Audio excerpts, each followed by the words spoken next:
देखिए आज modern Indian history का लेक्चर 4 है और जैसे कि हम जानते हैं मॉडर्न इंडियन हिस्ट्री जो है 1757 से लेकर 15 अगस्त 1947 तक मानी जाती है। और लास्ट लेक्चर में हमने रिवोल्ट ऑफ 1857 खत्म किया था, 1857 की क्रांति को पढ़ा था, जो कि आप सब मुझे उम्मीद है देख चुके होंगे, क्योंकि अगर आप उसको देख चुके हैं तभी यहाँ पे अच्छे तरीके से समझ में आएंगी चीज़ें। अब देखिए अगर हम बात करें यहाँ से आगे, तो यहाँ से आगे ना हमें थोड़ा लिंक करके पढ़ना है, चीज़ों को लिंक करके पढ़ेंगे तो ही चीज़ें आगे अच्छे तरीके से समझ में आएंगी, नहीं तो हिस्ट्री रट्टाफिकेशन वाली चीज़ हो जाती है। तो वो उसे दो पार्ट में बढ़ती है मॉडर्न हिस्ट्री। तो जो हमारी हिस्ट्री है 1757 से 15 अगस्त 1947 तक, ये दो पार्ट में बढ़ती है। पहली है कंपनीज रूल और दूसरी है क्राउन्स रूल। तो ये जो कंपनी रूल है वो कब से कब तक होता है, तो कंपनी रूल है 1757 से लेके 1858 तक। ये वाला जो टाइम है ना, इसे कंपनीज रूल बोलते हैं। और यहां से बात आती है 1858 से लेके और 15 अगस्त 1947 तक, इसे क्राउन्स रूल बोलते हैं। इसमें दोनों में अंतर क्या है, तो कंपनीज रूल जो है ना, ये वो पीरियड ऑफ टाइम है जिसे ब्रिटिश ईस्ट इंडिया कंपनी ने यहां पे कंट्रोल किया। ब्रिटिश ईस्ट इंडिया कंपनी जो थी इंडिया में, उसने कंट्रोल किया।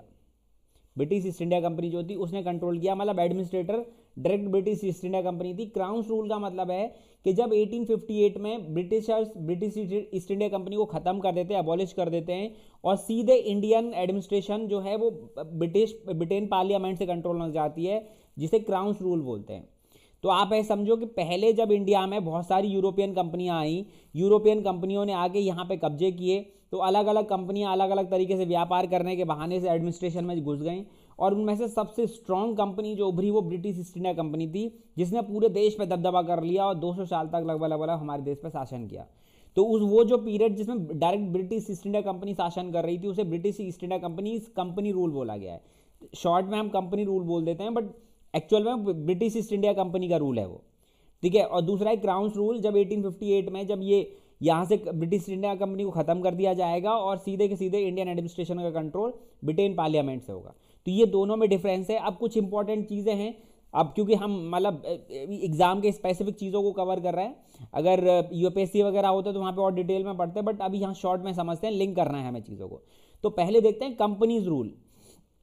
तो देखिए कंपनी रूल की अगर हम बात करते हैं तो ब्रिटिश इंडिया कंपनी ने एक लड़ाई लड़ी थी बंगाल में जब वो व्यापार करती थी तब, और उस लड़ाई को बोला गया बैटल ऑफ प्लासी। वो लड़ाई थी बैटल ऑफ प्लासी, 1757 में लड़ाई हुई थी बंगाल के पास, कलकत्ता के पास बंगाल में प्लासी एक जगह है, और वहां पे ये लड़ाई हुई थी। हम सब जानते हैं कि ये लड़ाई हुई थी ब्रिटिश ईस्ट इंडिया जो है ब्रिटिश ईस्ट इंडिया कंपनी के बीच में प्लस बंगाल के नवाब के बीच में, बंगाल नवाब के बीच में। ब्रिटिश ईस्ट इंडिया कंपनी का जो हेड था उसका नाम था रॉबर्ट क्लाइव, और जो बंगाल नवाब जो था, ठीक है, वो था नवाब सिराजुद्दौला,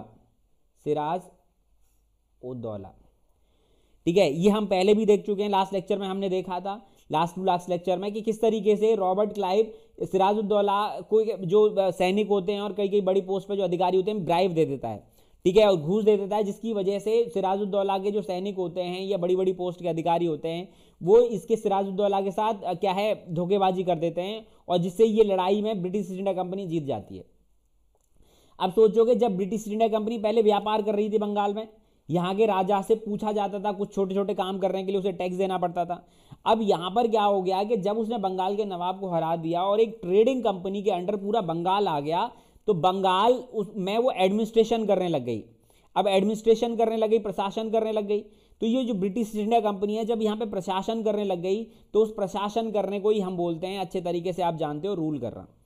तो पहले वो व्यापार करती थी, जब व्यापार करते करते वो एडमिनिस्ट्रेशन में आ गई, तो यहाँ पे ऐसे समझो कि वो ट्रेडिंग में, मतलब ट्रेडिंग से एडमिनिस्ट्रेशन में आ गई, तो उसको फेज को कन्वर्जन को बोलते हैं, कि कंपनी रूल स्टार्ट हो जाना इंडिया में, एडमिनिस्ट्रेशन स्टार्ट हो जाना। और क्योंकि कंपनी ब्रिटिशर्स की थी तो इसलिए उसे ब्रिटिश रूल बोलते हैं, ठीक है। अब बात यहाँ पे आती है कि बंगाल से उनका धीरे धीरे करके कंट्रोल इंडिया में एडमिनिस्ट्रेशन शुरू हुआ, और उन्होंने धीरे धीरे करके पूरे देश में फैला लेंगे। तो जब वो वहां पे बंगाल को जीत लिया उन्होंने, बंगाल का प्रशासन वहां पे कर लिया, तो वहां का हेड कौन बना, रॉबर्ट क्लाइव। तो पहला गवर्नर ऑफ बंगाल जिसको बोला जाता है कि 1757 में गवर्नर ऑफ बंगाल कौन बना, तो वो रॉबर्ट क्लाइव बना। ये चीज आपको याद रखनी है। अब क्या हो जाता है, धीरे धीरे करके जिस आदमी ने ना 10 रुपए ना देखे हों कभी, ठीक है, और मतलब 10 रुपए या 100 रुपए भी ना दे के हो कभी, और उसे एकदम से करोड़ रुपए का खजाना मिल जाए, 1-2 करोड़ रुपए मिल जाए, तो आदमी पगला जाता है।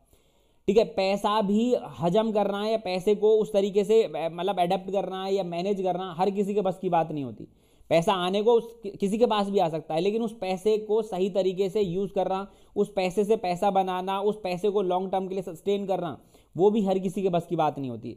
बोलते हैं ना कि जो ज़्यादा पैसा आ जाता है किसी के पास, या ज्वेलरी आ जाती है, या जमीन जायदाद हो जाती है, तो उसकी कई बार उसकी बुद्धि भ्रष्ट हो जाती है। इसी वजह से बोलते हैं, क्योंकि उसमें फिर वो मेहनत नहीं आती, उसको हराम की चीज़ें मिल जाती हैं, दिमाग खराब होना शुरू हो जाता है। ठीक उसी तरीके से आप समझो यहाँ पे कि जब ब्रिटिश ईस्ट इंडिया कंपनी के पहले व्यापार करती थी, छोटी छोटी चीज़ों के लिए परमिशन लेनी पड़ती थी। अब पूरा का पूरा बंगाल का पैसा, पूरा सब कुछ उन्हीं के हाथ में आ गया, सारा एडमिनिस्ट्रेशन उनके हाथ में, तो पगला गए। और पगला गए तो भर भर के ब्रिटिश इंडिया कंपनी के ऑफिसर जो हैं वो क्या करने लगे, करप्शन करने लगे। अब भर भर के करप्शन करने लगे यहाँ पे। और जो इंग्लैंड जो है वहाँ पे उन्होंने इंग्लैंड के पार्लियामेंट से कंपनी बनी है, उनको पूरी इन्फॉर्मेशन भी सही तरीके से नहीं दे रहे, अपनी मनमर्जी कर रहे हैं। अब यही बात जो है ब्रिटेन पार्लियामेंट को गुस्सा आ गया, उन्होंने कहा कि हमने तुम्हें बना के भेजा और हमारे लिए तुम सही तरीके से काम नहीं कर रहे हो, हमें ही सही तरीके से जानकारी नहीं दे रहे हो। तो ब्रिटिश इंडिया कंपनी की हरकतों पर लगाम लगाने के लिए ब्रिटेन के पार्लियामेंट ने एक कानून बनाया 1773 में, उसे बोला गया रेगुलेटिंग एक्ट 1773। भारत का पहला संविधान इसे बोलते हैं शॉर्ट में। तो British east India company corruption कर रही थी, उसकी हरकतों पर लगाम लगाने के लिए रेगुलेटिंग एक्ट 1773 बनाया गया। और उसमें बोला गया कि यहाँ पे जो पोस्ट थी, क्योंकि इनका एरिया भी थोड़ा सा बड़ा हो गया है, बंगाल के अलावा भी कई रीजनों पे कंट्रोल करने लगे, तो यहाँ पे जो गवर्नर ऑफ बंगाल जो पोस्ट थी, उस पोस्ट को बदल के गवर्नर जनरल ऑफ बंगाल बना दिया गया, जिसे थोड़ी ज़्यादा पावर दी गई। और पहला गवर्नर जनरल ऑफ बंगाल बना वॉरेन हेस्टिंग। ठीक है, तो ये चीज़ याद रखना, governor of Bengal Robert Clive 1757 में, और 1773 में पहला governor general of Bengal Warren Hasting है। दोनों में डिफरेंस है, तो ये चीज़ याद रखनी है आपने। अब बात ये आती है कि यहीं पर ही इस रेगुलेटिंग एक्ट के तहत एक तो ये पोस्ट चेंज की गई, ठीक है, गवर्नर ऑफ बंगाल को गवर्नर जनरल ऑफ बंगाल बनाया गया। और दूसरी बात, यहाँ पे एक पहला कलकत्ता का सुप्रीम कोर्ट भी बना, कलकत्ता सुप्रीम कोर्ट बोलते हैं इसको, रेगुलेटिंग एक्ट के रेगुलेटिंग एक्ट 1773 के तहत 74 में कलकत्ता में बना। तो इसे देश का पहला सुप्रीम कोर्ट भी बोलते हैं, कलकत्ता सुप्रीम कोर्ट भी बोलते हैं, जिसके पहले चीफ जस्टिस जो बने, चीफ जस्टिस जो है वो जस्टिस एलिजा एम्फे थे, कि पहले जो चीफ जस्टिस हैं वो जस्टिस एलिजा एम्फे। ये चीज़ आपको याद रखनी है कि जस्टिस एलिजा एम्फे कौन है, तो वो चीफ जस्टिस है। तो ऐसे करके ये सारी चीज़ें आपको यहाँ पे क्लियर होनी चाहिए, ठीक है, कि क्या हुआ कैसे हुआ। अब यहाँ पर क्योंकि ये कोर्ट क्यों बनाया गया, क्योंकि ब्रिटिश ईस्ट इंडिया कंपनी के जो एम्प्लॉयज़ थे, जो प्रॉब्लम्स करते थे, दिक्कत करते थे, अब उनकी प्रॉब्लम्स वहाँ सुनने के लिए तो बहुत लंबा टाइम लगता है, तो उनकी जो भी प्रॉब्लम्स हो रही हैं यहाँ के लोगों के साथ, या करप्शन चार्जेज जो हैं, उनकी प्रॉब्लम्स वहीं सुनवाई हो उनके केसेस की, क्योंकि बंगाल के आसपास के रीजन में उनका स्ट्रॉन्ग होल्ड था, तो बंगाल रीजन में उन्होंने कोर्ट बना दिया और पोस्ट बदल दी गई। ठीक है, तो ये चीज़ याद रखना। फिर धीरे धीरे धीरे धीरे करके उनका कंट्रोल पूरे देश पे होने लगा, और पूरा उनका कंट्रोल पूरे देश पे होने लगा। तो फिर वो जो पोस्ट थी, पहले वो गवर्नर ऑफ बंगाल की जो पोस्ट थी, वो सिर्फ बंगाल के आसपास के रीजन के अधिकार देती थी। फिर उस पोस्ट को चेंज करके 1833 में क्या किया गया, first governor general of India किया गया। पहले गवर्नर ऑफ बंगाल, फिर governor general of Bengal, governor of Bengal, फिर गवर्नर जनरल ऑफ बंगाल, और फिर गवर्नर जनरल ऑफ इंडिया। अब ये जो पहला गवर्नर ऑफ बंगाल था रॉबर्ट क्लाइव, फिर गवर्नर जनरल ऑफ बंगाल जो था वो विलियम वॉरेन हेस्टिंग, और जो है फिर first governor general of India जो है वो है लॉर्ड विलियम बेंटिक। तो ये 1833 में पोस्ट बदल के ये गवर्नर जनरल ऑफ इंडिया कर दी गई, और पहला जो है गवर्नर जनरल ऑफ इंडिया बना वो लॉर्ड विलियम बेंटिक। ये वही व्यक्ति है जिसने भारत में सती प्रथा खत्म करवाई, सती प्रथा खत्म करवाई, अबॉलिश करवाई 1829 में, राजा राम मोहन रॉय जी की सहायता से। राजा राम मोहन रॉय जो ब्रह्म समाज के संस्थापक हैं, राजा राम मोहन, ठीक है, रॉय, इनकी सहायता से। तो ये यहाँ पे याद रखना कि जैसे होता है ना कि कोई आंदोलन करे अभी, ठीक है, तो जैसे किसान आंदोलन कर रहे हैं तो सरकारें कानून वापस ले लिए, तो ठीक, कानून मोदी जी ने वापस लिए या बनाए मोदी जी के टाइम पे गए थे, बट आंदोलन किसानों ने किया। तो ठीक उसी तरीके से उस टाइम पे अवेयरनेस राजा राम मोहन रॉय फैला रहे थे, और उस टाइम पे जो अथॉरिटी थी वो विलियम बेंटिक के हाथ में थी, तो उसने वो वापस करवाया, तो सती प्रथा खत्म करवाई। तो ये चीज़ इसके लिए बहुत ज़्यादा फेमस है, तो ये चीज़ याद रखना। धीरे धीरे धीरे धीरे करके फिर आगे चीज़ें बढ़ती गई, और आगे चीज़ें बढ़ती गई, तो last governor general of India जो है वो लॉर्ड कैनिंग है, ठीक है, जो कि आप 1858 या 1857 तक रहा, और ये 1857 की क्रांति के समय भारत का गवर्नर जनरल ऑफ इंडिया यही था, इसे last governor general of India बोलते हैं। ये चीज़ याद रखनी है कि last governor general of India कौन है, तो वो यही है लॉर्ड कैनिंग, 1858 तक रहा। अब क्योंकि क्या होता है कि यहाँ पे जब 1857 का रिवोल्ट हुआ, 1857 की जो लड़ाई हुई, हमने देखा था कि बहुत ही खतरनाक लड़ाई थी। अंग्रेज भले ही हम हार गए थे, बट अंग्रेजों की नाक में दम करके रख दी थी, ठीक है। उनको मतलब सोच नहीं सकते कि क्या हालत हुई थी उनकी। तो ब्रिटेन में ना वहां तक उसका हल्ला हो गया कि अगर इंडिया जैसी प्रॉफिट मेकिंग टेरिटरी उनके हाथ से चली गई तो क्या होगा, और वो भी एक मूर्ख ब्रिटिश ईस्ट इंडिया कंपनी के एम्प्लॉयज़ की हरकतों की वजह से। तो उन्होंने क्या किया कि इंडिया जैसी प्रॉफिट मेकिंग टेरिटरी उनके हाथ से ना चली जाए, तो उन्होंने 1858 में एक कानून लाए वो लोग, जिसे कहा गया good governance India act, good governance